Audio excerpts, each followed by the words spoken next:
What we are going to do in this video is discuss the United States Senate. We're going to focus not only on areas where the Senate has special influence where the House of Representatives does not, but we'll also focus on how the Senate actually conducts business. And as we'll see, the processes and the rules that the Senate uses makes it more difficult for a simple majority to do what they want. So in terms of special influence, only the Senate, not the House of Representatives, is involved in ratifying treaties. So the executive, the president, they can negotiate a treaty, but it does not become effective, binding from a United States point of view until it is ratified by the United States Senate. And it has to be ratified by a 2/3 supermajority. And this is one of the reasons why it is viewed that the Senate has more influence on foreign relations than the House of Representatives. The other area that the Senate is involved is in confirming appointments.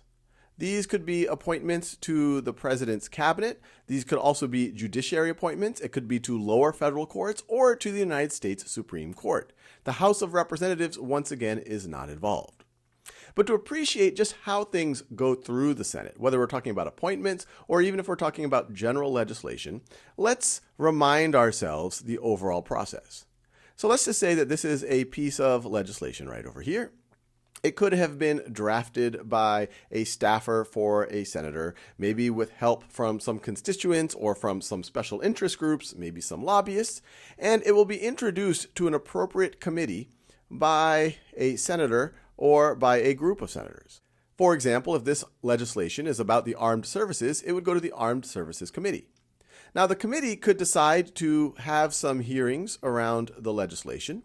Maybe they bring in the Secretary of Defense. Maybe they bring in some military leaders and ask them questions about their views about whether the legislation is a good idea or not, or they just want general context. Then they might also have some debate, and then they might decide to vote on that legislation. And if that vote passes, if they get a majority in that committee, then it will go to the Senate floor. Now, before we even talk about what happens on the floor of the Senate, because that's where things get really interesting, it's important to point out that even within committee, the leadership has a lot of influence, and the leadership is generally controlled by the majority party. Because the leadership might decide that, hey, you know what, they're not interested in this bill. So instead of going through this process here, they might just decide to table the bill, which kind of just puts it into a limbo. But let's talk about the reality where it does get voted on, it does get a majority, and it goes to the Senate floor.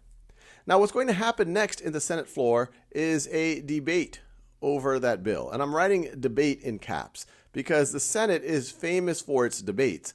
And the whole idea of ending a debate so that you can vote is critical inside of the Senate. Once you get to the vote, if we're talking about a general piece of legislation, if we're talking about an appointment, then you just need a simple majority. So you just need 51 votes to pass.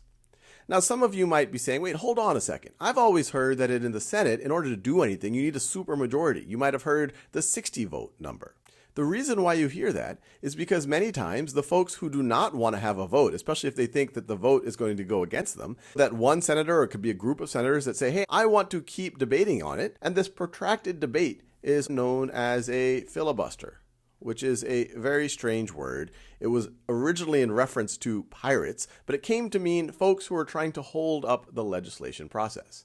And it's become a mechanism by which the folks who don't want the vote, who might be against the bill, who might be in the minority, they might not have enough votes to defeat the bill, might still try to hold things up.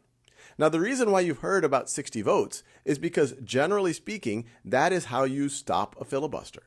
If you want to stop a filibuster, you need to do something called cloture, or another way of thinking about it is closure of the debate so that you can get to a vote. And the reason why you hear 60 votes is for general legislation, you need 60 votes in order to have cloture. So even though you only need 51 votes for the legislation to pass once you vote on it, to even get to that point, you need 60 votes. And this is why you hear that for legislation to actually get through the Senate, you need 60 votes.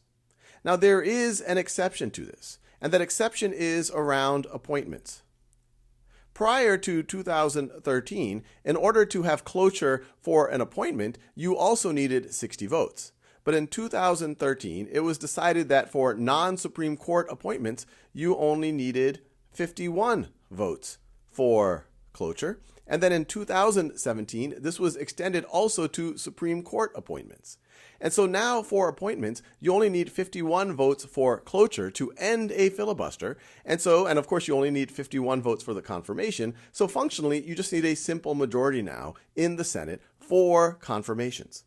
But legislation, you need 60 votes. And of course, for things like treaties, you need a 2/3 supermajority. To convict someone in an impeachment, say the president, you need a 2/3 supermajority. And like the House, if we're talking about overriding a presidential veto or amending the Constitution, you need a 2/3 majority.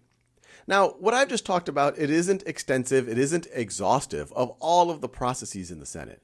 But hopefully it gives you appreciation of, one, areas where the Senate has special influence, and also how the rules and processes of the Senate can be leveraged by either majority parties or minority parties in order to get things done. And how in the Senate, it is harder for a simple majority to do whatever they want.